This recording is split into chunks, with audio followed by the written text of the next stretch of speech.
Welcome to Focus Today. I'm your host, Perry Atkinson, and I'm always delighted and honored, quite frankly, when we have time to sit down with one of my favorite frontline warriors, Troy Miller. He is the Chief Executive Officer of the National Religious Broadcasters, and you can go to nrb.org and check out a lot what's going on there, and in particular, their world-famous convention coming up in February in Nashville, Tennessee. And I'm telling you, no matter where you are with media or Christian communication, this is the event to attend. And you go to nrb.org and do it quickly and get registered, because it fills up pretty fast. Brother Troy, good to see you, friend. How are you, buddy? Good to see you, Perry. Thanks for having me again. Yeah, you're the man. Are you in New York? I am. I'm in New York City. Whoa. What's that all about? Well, I'm up here to do 3 days of media interviews to talk about some new initiatives that NRB has launched, as well as my recent trip to Israel and all the other issues we have going on. All right. So much to go on. Now, this is kind of an annual thing for you. What's your goal there, Troy? Yeah, look, we have to use the media to build awareness of, things that are going on in the culture. And as Christians, we still face a lot of obstacles. Wow, got that word out. That's right. The travel got to me. Yeah. But, we're happy. This administration has been great to work with, but we still have a lot of roadblocks in corporate America. We have a lot of cancel culture that's going on, a lot of censorship. We're still fighting the AM radio battle, and hopefully with the government maybe coming out of shutdown, we can get back to some of these issues that really are important to our country. Yeah, good stuff. Have you been there long enough to get a feel post-election? Well, not yet. I'm going to have some meetings today in that, but I have been talking to people post-election, and look, there's a lot of concern up here. That one of the largest cities in the world has elected a socialist who's also an Islamist and an anti-Semite, and with that, he's also pretty much anti-Christian. So I think all eyes are going to be on New York over the next 12 months and see what happens to the city. I've had several people on post-election, and even a rabbi, and I guess there is obvious concern about what the future may or may not be. But the point being is that they're rising to the challenge and saying that all people of faith need to come together and stand up. Now, I would say of all faith, maybe excluding Islam, because that's the one that he represents that would be counter to all the other. So it looks like they're going to try to stake out some ground here. But this is serious stuff as it relates to Jews and Christians within the city. And I know you're concerned about it. Other than prayer, can we get involved in any way? Well, it is, Perry. It's a two-edged sword here, because on one edge of that sword, you have socialism. And everywhere socialism has been tried around the world, and just look at some of the cities that have tried it around the U.S. Look at San Francisco, look at L.A., look at Minneapolis, look at some of these cities. They're falling apart. They're falling into chaos and disarray, Portland, Oregon. So that's one side of the sword that the city's going to be dealing with. And the other side of the sword is the Islamists, this rise of Islam. Look, I'm going to be meeting with some rabbis here. I would hope that the city's communities, faith communities, would come together. But even some of the more moderate imams need to stand up to the radicals here and say it is not okay to persecute anybody of another faith. So again, Perry, there's going to be a lot of eyes on New York to see how this city turns out. And, there's been a lot of talk about, well, people are going to exit.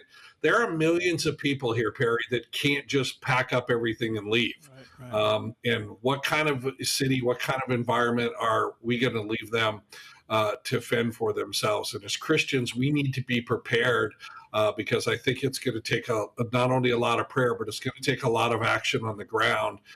People to come in here and provide services and to do things and not be afraid of the consequences. Good. I want to talk about, I know you were in Israel firsthand, but the rise of anti-Semitism across the country, Troy, is alarming. It's staggering, and I don't know what your take is on it, but even abroad, the rise of anti-Semitism, one of the questions that this produces, why is Judaism the exception to CRT? Yeah, boy, that's a good question, right? The one of the smallest minorities in the world. I think that I read recently an estimated only about 15 million Jews around the world, with half of those being in Israel. And so here you have one of the smallest minorities who have been persecuted, in almost every country that they've ever lived in. But look, we follow a Savior who was Jewish. And Jesus told us to remember, when the world hates you, don't forget it hated me first. And I think he was talking twofold. In one, he's the savior of the world, but two, he's also was a Jew.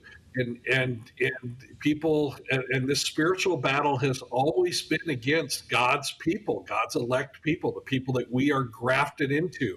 This is the olive tree that Paul tells us we're grafted into. And so I think it's at the end of the day, Perry, it's a spiritual battle of Satan, who hates God's people, the Jews first, as Paul said, and then the Christians. As Christian broadcasters in the United States and around the world, if we don't address anti-Semitism, is our silence a condonement? Absolutely, 100%. It is a condonement, and it's cowardice as well. But look at around the world. The Jewish hate. And back to New York, two things in Europe and around the world. So the rise of socialism and communism has always led to Jewish Christian persecution, and anywhere the rise of Islam has always led to Jewish and Christian persecution. We have been fighting hard. We thank the president for his declaration on Nigeria as a country of particular concern, but that needs to happen in the Congo. It needs to happen in Sudan. It needs to happen in South Africa. Right now, there's persecution going everywhere. When I was in Israel at a conference we're at, the deputy foreign minister spoke, and I thank her for this. She brought up the issue of Christian persecution and said, Israel experienced October 7th. That was a horrible day of persecution for Israel. But Christians are experiencing that at the hands of Islamists every day around the world. As Christian broadcasters continue to do what God called us to do, and in particular fight anti-Semitism wherever we can, it has created a whole new level of security. Are you hearing that from fellow broadcasters around the world? Yeah, absolutely. And again, it's this kind of unholy alignment, but it has created a whole new issue of security concerns, because we've seen Islam on the rise here in our own country, in Dearborn, in Texas, in Minneapolis, and other cities around. We've seen the rise, and we know when you protect the Jewish people, when you fight anti-Semitism, you're basically putting a target on yourself. And again, this alliance with this progressive left. Charlie Kirk's assassin was an anti-Semite and a transgender champion, and that has also been the last, I think, 6, Perry, major attacks that's happened in the U.S. around schools and other facilities have come out of that ideology. I struggle to ask you this question, but I'm going to do it anyway. So hang in there, buddy. Have you followed this whole controversy with the Heritage Foundation and Tucker Carlson? What's your take? Yeah, look, let me take the Tucker Carlson thing first. Tucker Carlson has been on this anti-Semitic, anti-Zionism, anti-Jewish, rant for several months now, and he has, and it really was to give Nick Fuentes a stage, to give him a platform to communicate and not be the pushback journalist that he was with, Senator Cruz. He was really approving of what Nick was saying about the people, and neither of them They both claim to be Christians, but I see no fruit there, and I see no depth of understanding that they really understand what it means to be a Christian. For I think Tucker for recently said that it's New Testament Christianity that makes all the difference. Well, when Peter told and Paul told, excuse me, Barry, told their followers to read the scriptures, remember they only had the Old Testament. Yeah, that is a great response. I think what makes this so difficult for so many of us, that he gave a clear description of redemption and salvation during the Charlie Kirk Memorial. And it kind of set us back. We thought, really, that came from him. And then 2 weeks later, he's doing this kind of stuff. I don't know, it's kind of left us with our brain on tilt.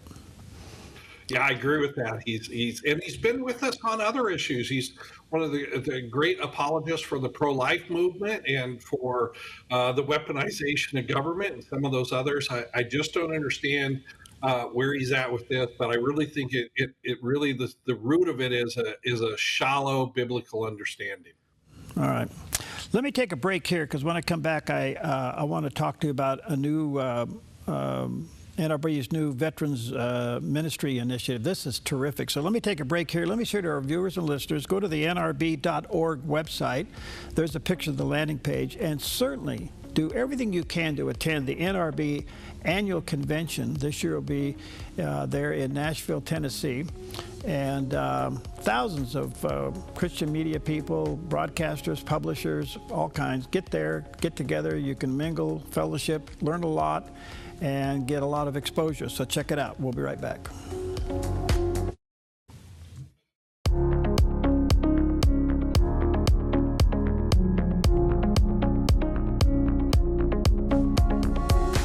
Okay, welcome back, and such an honor to have with us Troy Miller. He's the CEO of the National Religious Broadcasters, and we caught him in New York today. He's in New York City. Troy, thank you. I mean, here you are getting up. You've got a busy day ahead of us, and you give us a few moments, so we value that greatly. Thank you. Thank you. So what's happening with the NRB's new Veterans Ministry Initiative? What's going on there? So, Perry, I'm a Navy veteran. I served in the 1980, 6 years in the Navy. And, if you look at around the country today, Perry, the veterans that have some of the highest suicide rates, the highest addiction rates, highest divorce rates, highest rates of depression, and of course are dealing with a lot of mental issues, PTSD and others coming out of that. And as a military, as a veteran, when you come out of that kind of environment, when you've spent 6 years or 8 years or even 4 years in that environment or more, you develop a real sense of purpose, of meaning, of mission. You have a family, you have folks around you. But you also have this kind of DNA, I think, that God gave us, those of us who served in the military, this DNA to serve and to be a part of this. So what we have launched is an initiative to look at churches across this country. We're asking pastors across this country to reach out and develop a veterans outreaches, just as you have outreaches for other parts of the community, but particularly for veterans.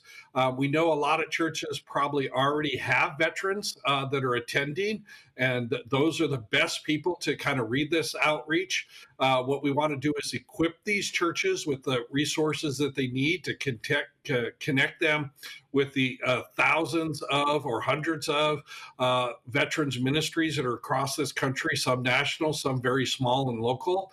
And then ultimately, through this collaboration, we expect to not only to impact the veterans' lives, but their families' lives, the people around them and communities. So this initiative is a real outreach to the people who have fought and served to protect the freedoms that we enjoy. And what a better place for them to be, Perry, than in a church and to hear the gospel, what gives them that purpose, that mission, and that meaning again, and to have a family environment that loves them. And as I said, they're some of the best people to serve in your church as well. That's wonderful. Wonderful. Troy, I want to swing our attention back to Christian persecution. And it's not that I want to dwell on a negative, but it's an obvious thing that's on the rise. But there may be another purpose in this for ourselves, and that is Christian persecution produces clarity. What is it do you believe, and why do you believe it, and can you gracefully defend it? It seems to me that we're hearing fluffy gospel go away and clarity of the true gospel come into focus. Are you sensing that? Yeah, absolutely. I'm sensing that. And again, if you look at the history, the Old Testament and God's relationship with the nation of Israel, the people of Israel, every time they kind of moved into this fluffy, comfortable environment, they also started to shift to be, pagan and more accommodating to the culture instead of leading the culture around them. And God's ultimate way to get them back was through oftentimes persecution, sometimes through conquest that came in, and through bad leaders that came into the country to get them to refocus to God and to understand the purpose and to understand there really is a battle out there between good and evil, a spiritual battle. And so why we wouldn't want to see anybody having to live through this, and we pray for it, we fight for our brothers and sisters around the world and ourselves here. It does give a clarity and a waking up to the church and to the purpose and the meaning of the gospel. I've had a lot of people on lately, Troy, and I know you know this, but there seems to be a growing, genuine, authentic hunger among young men. And they seem to be flocking towards church, religious institutions, and primarily because they're waking up the fact that the culture has lied to them. Now, the world is spinning this as that they're just seeking other means of truth, when actually this is a spiritual calling, don't you sense? I think they're seeking the real truth. I'd love it when the other guys say, well, they're speaking in other means of truth. No, if they got the truth, they wouldn't be looking for anything else. They're seeking the truth. I'll go back to our study that we did back in January and then expound upon it a little bit. The number one thing that people were looking for was encouragement and hope. We asked them, why are you reaching out to Christian media? What's the purpose that you're tuning in? And they said, I'm looking for encouragement and hope. And that tells you that they're not getting it in secular society. They're not getting that. And that was like in the high 80s. I mean, that was the top reason that they were looking in. I also think, Perry, post Charlie Kirk's assassination, I think Charlie's murder was a real wake-up call for young people who thought they were part of a tolerant movement, and to find out that it was their movement that murdered this man who was just caring for, loving, and trying to help people. Charlie didn't hurt anybody. Charlie tried to have a conversation on ideas. He never ran anybody down. He didn't talk about them personally. He said, let me debate your choices and my choices. I think that was a real wake-up call for people, especially young people, is why we're seeing more Bible sales, more people go back to church, and more young men looking for the kind of leadership that Charlie provided. That's great. So, Troy, you've led this organization through a very difficult time, and it's now blossomed into a powerhouse. And I want to say thank you for your leadership. But what's ahead with the shifting trends of media consumption? You know the drill, and here we are going into 2026. What's your take, Coach? Well, first of all, I hope that with the government now coming out of its shutdown, we can get back to the work that you talked about. We have the AM radio bill that we want to get in and protect that. I don't know if you've seen some of the recent news, but Tesla announced we said all along this wasn't about antique AM radio. This wasn't about that. This was about who controls the dash. And now Tesla says we're going to take FM radio out too. And then Chevy comes out and says, hey, we're going to take CarPlay and Android Auto out.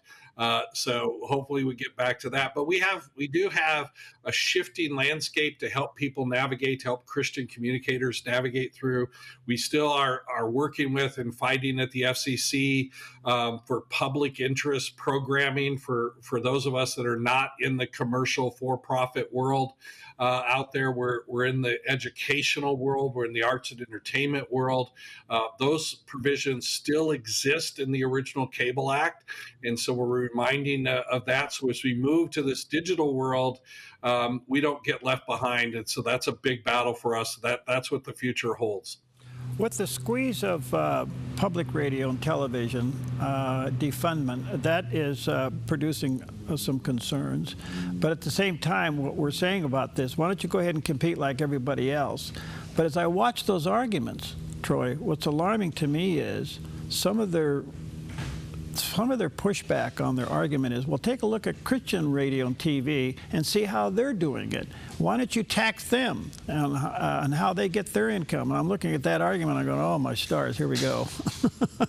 Yeah, you know, it's a pretty straw man argument because I don't know any Christian, but any of our members, Perry, that have gotten hundreds of millions of dollars from the government over years. You know, when you're taking government money and you're supposed to be representing all of the people of the country, and you only produce programming that represents a small group of the country, then you should lose that funding. That was my argument. That's been my argument up in Congress for several years now, and I'm happy to see them do it. But I will say, again, back to the argument with PBS, I think we do have an ally there in the fact that non-commercial programming is important to this country. Congress said it was important when they enacted the first Television Act and then the Cable Act, that kind of educational programming that's never going to get the dollars and the funds that the big commercial guys get. That's important, and it's important to be protected. So on that, I think we both agree. But this idea that Christians have always fended for themselves and worked hard to raise funds from their audiences and to provide the quality of programming that audiences want to support. I'm just happy to see that PBS is actually on that same foot. And one last thing quickly, that they still enjoy a number of privileges in the laws that our members don't. Well, they get these grants to build things. I mean, that's how the government gets money to them, you know. Well, not only that, Perry, but they get special legislation that gets them on all the cable systems across the country. They don't have to do like we do, roll up our sleeves and work to get on the different distribution platforms out there. They get, special privileges there. And so that's the next battle that we're fighting. If they get it, we should get it. And it should be a level playing field for all non-commercial educational kind of television. God bless you, pal. Thank you for being there. All right, give us a plug. Why should we come to Nashville, buddy? Hey, look, we live in the information age. We live in the age of media and the age of communications, and everybody is in media today. If you have a Facebook account, an Instagram, you're on X, you're on Twitter, you're on TikTok, then you're a communicator. And if you want to know what's going on in our industry and how to do that better, then you should be at the NRB convention, because we're going to help you and educate you in all of those things. Plus, we're going to bring the experts in to talk about all the issues we've just talked about. Where are we going with artificial intelligence? Where's the industry trending? And all of these issues that will be out there. Or if you're just a listener of Dove TV, then you're going to see Perry walking around the halls, and you go up and shake his hand. So you'll have your favorite pastor, your favorite person.